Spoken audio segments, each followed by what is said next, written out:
Never do this with your money, because you could be pushing abundance away from your life.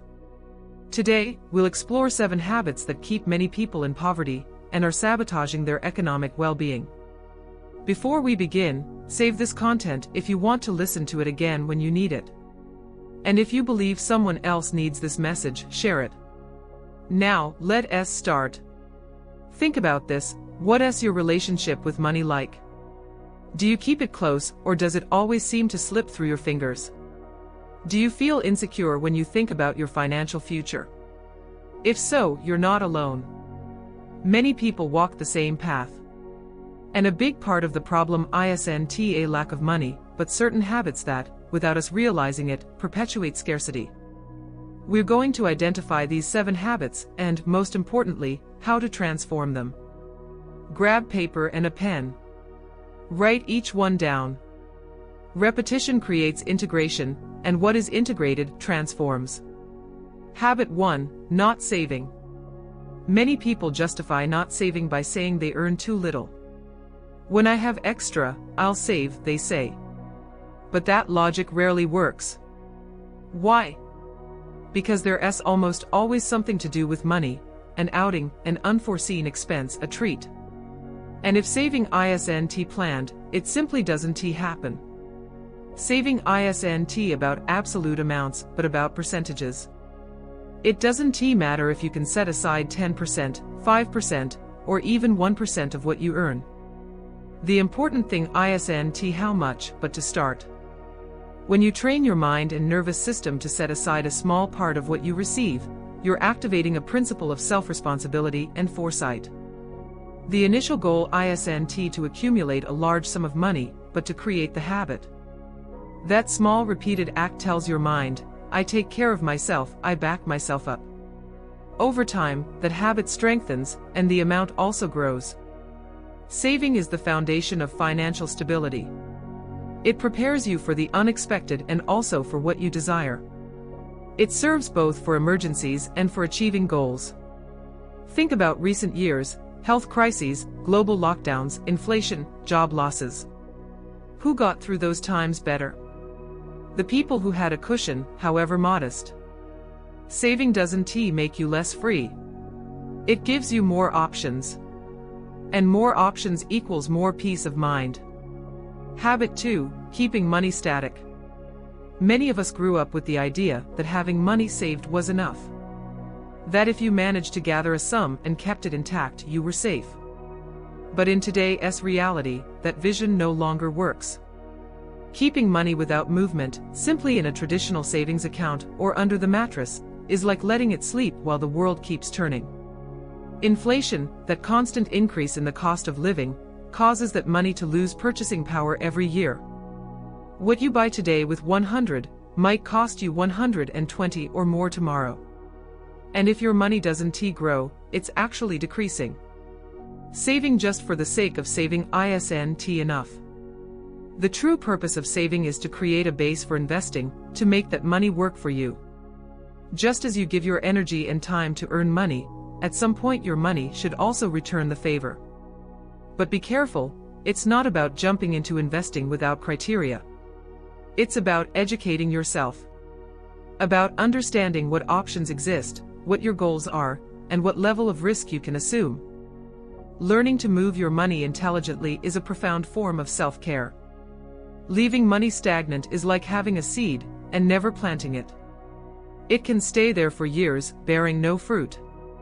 But if you learn to plant it, with patience and strategy, one day it will give you shade, nourishment, and security. Habit 3: spending before you have it. We live in an age where everything is just a click away. Where they offer you to buy now and pay later, even if you don't have the means. Credit cards, quick loans, installment payments, everything seems designed to make us believe we can have it all now, without consequences. But spending money you haven't earned yet is a silent trap. Going into debt for momentary desires, new clothes, a trip, the latest phone, might seem harmless at first. It gives you an immediate sense of power. But in the long run, it ties you down. Because that borrowed money always comes with a price, interest, fees, and above all, the constant feeling of chasing something you never finish paying off. Every time you buy something on credit without a real need, you're compromising your future freedom. You're saying, "I'm going to work for this, even though I don't have it yet." And when that attitude becomes a habit, living off the future prevents you from building a stable present. If you can't pay cash for something today, accept it humbly. That doesn't define you. It only shows you your starting point.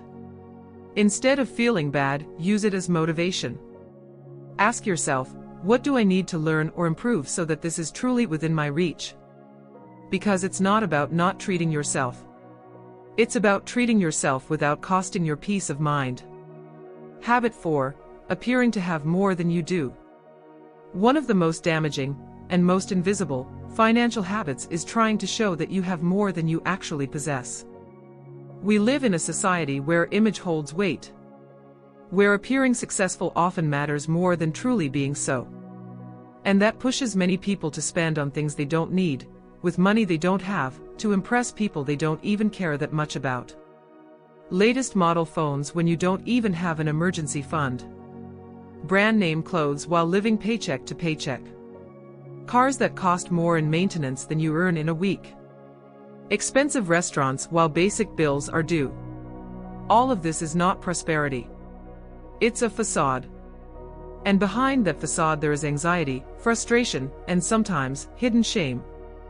Because maintaining a false image not only wears you down emotionally, it also prevents you from building a real and sustainable financial foundation. Every penny spent on appearances is a penny not invested in yourself, in your future, in your growth. What's the point of looking successful if inside you feel you're not in control? True financial freedom doesn't need to be demonstrated with objects. It's reflected in the peace of mind that comes from knowing you can choose, that you don't depend on the next payment, that if there's a crisis, you're prepared. Building an authentic life, from where you are and with what you have, is much more valuable than living in an illusion that leaves you empty. Authenticity is also wealth. Habit 5. Not investing in yourself. Many people want to improve their financial situation but forget something essential. The true capital is not money. It's you. Your knowledge, your ideas, your mindset, your emotional well-being, your energy. If you don't invest in that, everything else will be fragile and temporary. Not investing in yourself is one of the most common, and most expensive, mistakes you can make. Because as long as you don't expand, your income won't either. Most people look for magic formulas to earn more, but ignore that financial growth begins with personal growth. If your mind doesn't change, your bank account won't either. Courses, books, workshops, mentoring, therapy, conscious resting spaces, time to reflect or connect with yourself. All of that is not a luxury. It's an investment. And the difference between those who progress and those who stagnate almost always lies in what they do in their free time. Some consume entertainment, others educate themselves. And it's not just about accumulating knowledge, but about transforming yourself from within. The more you know yourself, the more tools you have, the more possibilities you create. You develop emotional intelligence, decision-making ability, clarity to undertake, security to negotiate, self-esteem to say no, and focus to sustain yourself in what's important. Before thinking about external investments, invest in your interior. Because a trained mind and an aligned heart can generate abundance even in the most difficult environments. You are your first asset. Take care of it. Enhance it. Educate it. The return will always be positive. Habit 6. Not creating additional income streams. One of the biggest financial risks today is depending on a single source of income. We are no longer in an era where having a stable job guaranteed security. Reality has changed. Companies close, markets fluctuate, and unforeseen events arrive without warning. Relying solely on a salary, a client, or a project is like walking a tightrope without a net. Therefore, developing additional income is no longer just an option, it's a necessity. And it's not about working more, but about thinking differently. Do you have a skill you could offer as a freelance service? Do you know something other people would pay to learn? Could you create digital content, sell handmade products, write, edit, teach, guide, coach, design?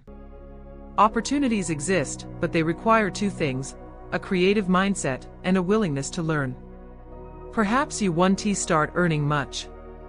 Perhaps the first attempt won't work. But the key is to build something that doesn't depend entirely on the system or others. Something of your own. Something you can scale. Something that grows with you. Because those who diversify protect themselves. And more than that, they empower themselves. You no longer live in fear of losing your main income because you have sown alternatives. You become freer, more strategic, more aware of your worth. And from there you build true stability. Remember, if you are not creating other income streams, you are leaving your well-being in the hands of factors you cannot control. Use this era of possibilities to take charge. Because today more than ever, security is not sought outside. It is built from within. Habit 7: Financial victimhood. One of the most limiting habits is falling into financial victimhood. It's easy to point fingers: the government, the economy, inflation, taxes, your boss, your parents, your country, bad luck. And yes, all those factors influence. But when you turn these circumstances into permanent excuses, you disconnect from your personal power. The truth is, there are people who live in the same external conditions, the same country, the same currency, the same challenges, and yet find a way to prosper. What differentiates them? Their attitude. The decision to stop complaining and start acting. Because while the context doesn't always depend on you, your response does. Taking responsibility for your finances isn't blaming yourself. It's taking charge. It's asking yourself, what can I learn? What can I change? What is in my hands today, however minimal? When you assume that responsibility, you regain power. You stop being a victim of what happens and become the protagonist of what you build. You start making more conscious decisions, you educate yourself, save, undertake, invest, improve your habits. And little by little, your reality begins to change. Money is not just an external tool. It also reflects your inner vision. If you believe you can't, you won't. But if you choose to believe that you can do something today, even if it's small, you are planting the seed of a freer and more conscious economy. Remember, victimhood stagnates you. Responsibility moves you. Changing your relationship with money begins by changing your internal dialogue. Inspirational closing: these 7 habits don't just affect your wallet. They also silently erode your self-esteem, your peace of mind, your ability to dream big. When you live trapped in dynamics of scarcity, it's easy to start believing that you don't deserve more, that you are destined to survive and not to prosper. But that's not true. The good news is that habits can be changed. And changing a habit is, at its core, changing a part of your inner story. Because behind every financial decision there are also emotions, wounds, inherited beliefs that we often don't even question. Therefore, the first step isn't just to save more or spend less. The real change begins when you stop to look inward. When you decide to heal what you were taught about money, deservingness, and self-worth. You don't have to do it all today. But you can start today. With a small step. With an honest question. With a reading that makes you uncomfortable but awakens you. With a tool that connects you with your personal power. In fact, if you feel that something in you wants to better understand why you repeat certain emotional or financial patterns, there is already a guide that can help you go deeper: Internal Code. A book that accompanies you to discover the emotional messages behind your physical symptoms, and also behind many decisions you make without realizing it. Because when your mind and emotions align, your economy also transforms. Do it for yourself. For your peace of mind. For the life you know you deserve. Because changing your habits is starting to write a new story. And that story begins within you. Save this video to listen to it again when you need to remember why change is worthwhile. And share it with anyone you feel needs this message. Because if change is possible for one, it is also possible for you.